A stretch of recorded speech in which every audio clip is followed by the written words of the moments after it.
Well. That was not in the script, was it? Usually, I would say, how's it going, everybody? I know how it's going, so I'm not gonna patronise you by asking you that question. Leeds United 2, Swansea City 2. Match reaction, match rant, whatever you want to call it. There's going to be some home truths on this video. There's going to be some facts said. So if you enjoy it somehow, and if you'd like to help me out, that would be amazing. Please smash that like button. It will help get the video out there to more people. Subscribe to the channel if you are brand new, notification bell, all that jazz. But please get your thoughts and opinions on that game, on that shit show. Get it in the comments. I really want to know what everyone's thinking and how everyone's feeling after watching that. I've been home a while now. I was going to come straight in and just do it, but I took a bit of time, had something to eat, which I thought would help, but it didn't. And I'm still in absolute amazement, shock as to what went on at Elland Road today. I don't even know where to begin with talking about that. There's obviously two main people that I want to cover, but before we do, as a collective today, that wasn't good enough. It really wasn't. Yes, we scored after 33 seconds, I believe it was, and I thought we were okay for the first sort of 5-10 minutes of the game, but we did what we did against West Brom, where we scored early and we allowed them back into the game. And genuinely, I'm not exaggerating, I thought we were lucky to get in 1-0 at half-time. Genuinely. I thought we were that bad in the first half. Now, Farke did make changes, to my shock, actually, at 2 o'clock when the lineup came out. I was a bit confused at it. My only explanation for, or my only assumption, should I say, is that Tanaka and Firpo were put to the bench maybe because they got back later than everyone else from international duty. That's all I can assume. Because, and again, I don't, we'll be touching on Daniel Farke, believe me, we'll be touching on him. But the fact that Ampadu started the game, and it's all well and good with hindsight, but Ampadu was not at it. It really wasn't. He looked rusty. He looked 50% fit. I have my opinions on Ilya Gruev. Everybody knows this now, that's been watching the channel for a while. But I was listening to Connor at One Leeds on his match reaction on the way home, and he hit the nail on the head. I would rather have a 100% fit Ilya Gruev than a 50% Ethan Ampadu. He was holding his knee at one point. The knee that is just, the knee that he injured, that he's just come back from. Now, I said in my predicted 11, and I said in my preview, that I had a feeling he might start Ampadu if he's fit, but he clearly wasn't fit. He wasn't. Now, again, it's not just Ampadu. Believe me, it's not. There was a lot of bad performances out there today. There really was. But Ampadu was shocking. It was poor. Really, really poor. Misplacing passes. He wasn't timing his tackles. He got a yellow card. Now, for me, he should have come off at half-time. Pointless for me that he let Ampadu come out for 10 minutes in the second half and then subbed him off anyway. What did he think he was going to do in 10 minutes? Baffling. I must admit, Tanaka wasn't great when he came on either, but again, people can have bad games. It isn't... It was just so disjointed, lethargic. Passes were not accurate. And we were riddled with nerves in that game, you could tell. The fact that we scored that early, I think, caught them a bit by surprise. We were nervous in that game, and you could see it. The body language of some of them. Joe Rodon had such a negative body language about him today. Moaning a lot. Bogle wasn't at it. Dan James's decision-making wasn't great at times in that game. Brendan Aronson, yes, he scored, which I did have a feeling he would. But other than that, was completely anonymous in the game. Didn't affect it at all, apart from that goal, which I know the goal is an important thing. But he scored that 33 seconds in and then did absolutely fuck all for the rest of the game. Sorry for my language, but I'm still... This is the most annoyed I've been all season. I wasn't even this annoyed after the Sunderland howler. I mean, it did help that I was on holiday, but, you know, Portsmouth beat us the other week, I wasn't this annoyed. You know, the Millwall defeat, Blackburn defeat, Burnley defeat, was not this annoyed. Albeit they were earlier on in the season and this is crunch time now, but still, no, I'm still absolutely seething at what I saw today. I really am. Now, any other manager, Chris Wilder or Scott Parker, if that's their team playing like that in the first half, yes, we were winning. Yes, we were winning at half time. I fully appreciate that. But those two managers would make changes in that scenario at half time. Like I've already said, the fact that he let Ethan Ampadu come back out for 10 minutes in the second half was mind-boggling. The left-hand side was a joke today. Now again, the one player who I actually don't blame in all this is Sam Byram, because Sam Byram is not a left-back. You've got Isaac Schmidt sat on the bench, not getting any minutes. He's just been on international duty with Switzerland, who are, you know, a decent nation. Got quite a lot of minutes with them. Full of praise for him. Very good performances, apparently.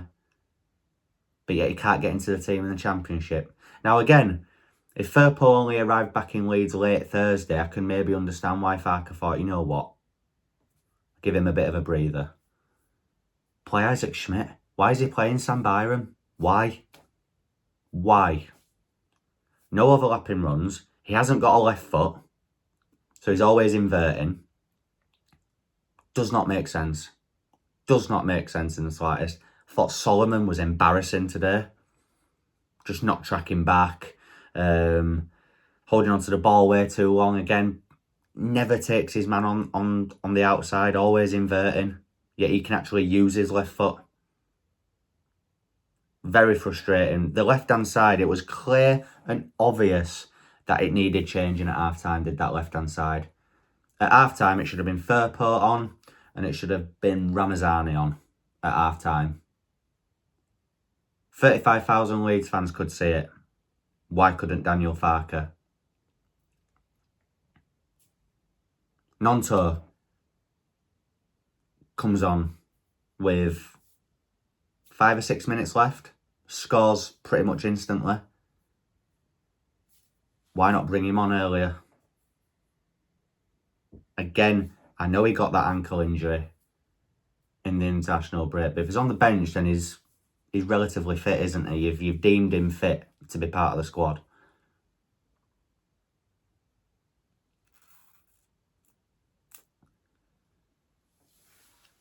Rodon and Strauch, yeah, not particularly great, but I don't think they were the worst ones by any stretch. Joel Perreault, too weak in challenges, never wins his aerial duels. I thought his link-up play wasn't great today. Like I said, I just felt it was all disjointed going forward. And like I said, they were nervous, and it was clearly evident that they were nervous. But let's talk about the elephant in the room. El Bagel, French hologram, biscuit wrists, Illan Meslier. What a strange afternoon it was for Illan Meslier. Very strange. from hero to zero within the space of, what, half an hour of football maybe? I don't know. The penalty, it was a joke that it was even given. It was never a penalty. And again, that's not just me with my Leeds hat on. I saw it at half-time in the concourse on the replay. It was never a penalty. As soon as Rodon makes the slightest contact, I think it was Lewis O'Brien. O'Brien actually sees Rodon coming and is like waiting for the slightest bit of contact. Goes down. The ref fell for it and he gave a penalty. And it was justice that it was saved. You know, Illan Meslier, what, first or second penalty that he's ever saved for Leeds in nearly five or 6 years playing. But again, you know, you praise him at the time. It was a good save. But then their equaliser, and I won't mind. The shot that he saved, which led to that corner, was a really good save. Can't remember who it was for Swansea. It was a really good volley. It was going in, and he makes a really good save. 20 seconds later, that happens. He's got the ball in his hands. It's in his hands. And he just drops it straight to Darling, who makes it 1-1. And the crowd really turned. The crowd turned. And, you know, I've seen a photo of it back, which I will be using on the thumbnail. Joe Rodon's just looking at him again as if to say, what the fuck have you done? Again.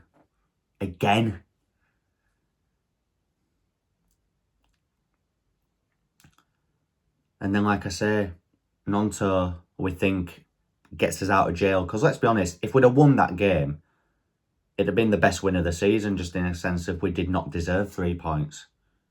We got what we deserved in the end, really. But let's be honest, we'd have all snapped your hands off at that 3 points after the way we played. But Nonto comes on, it gets his goal, everybody's buzzing. And then the fourth official says that there's 7 minutes added on. And I just had a feeling that something were going to happen. I could sense it. As soon as it said 7 minutes, I just knew something were coming. And again, I'm not going to sit and say, oh, I told you so. As soon as that ball got played through to their number 9, I just knew. I knew. And I sunk to my seat when that went in. I've seen it back once I've got home, and we all know that he's crap at his near post. But he goes in at the far post. His positioning is shocking. And, you know, I saw a Burnley account on Twitter. And yeah, well, I'm sure they'll be loving it. They'll be taking the piss out of us. It's fine, you know. You've got to take it, because we like to give it out. You've got to take it, and that's fine. But even that account said, all jokes aside, if Leeds had Trafford or Cooper in goal, we'd be well ahead. And we would. We genuinely would. If we had James Trafford or Michael Cooper in goal, we would be about, and I'm not exaggerating, we could be between 7 and 10 points clear at the minute. Genuinely. Because Mellier's cost us between 12, 15 points this season, easily. Goes right through him. Does that equaliser at the end? Right through him. It's an absolute joke. An absolute joke. I refuse to believe that Carl Darlow is a worse goalkeeper than him. I refuse to believe it. I'm sorry. Carl Darlow cannot be that bad.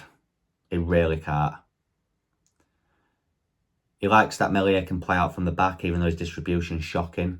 Carl Darlow may not be the best with the ball at his feet, but I'm sure he can catch a ball.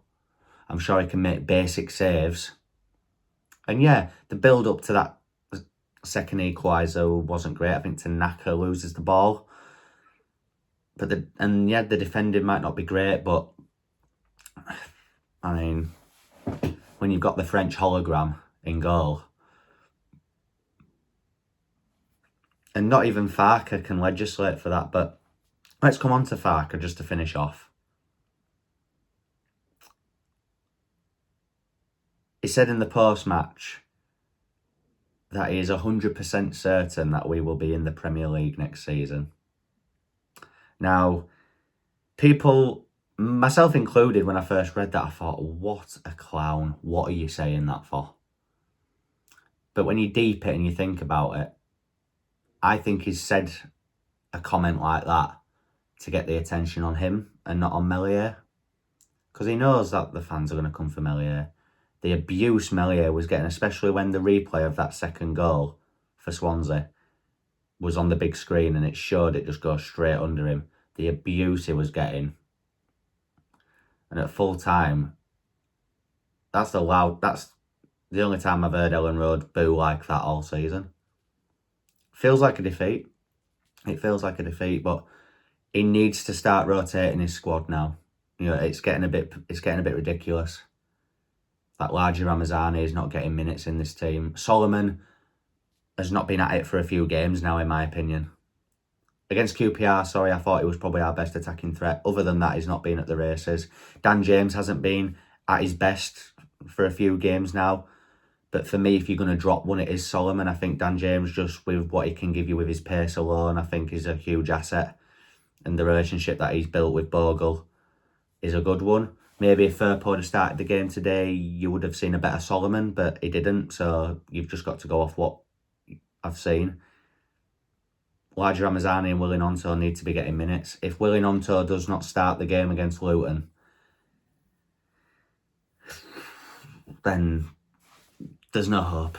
No hope for us, really, is there?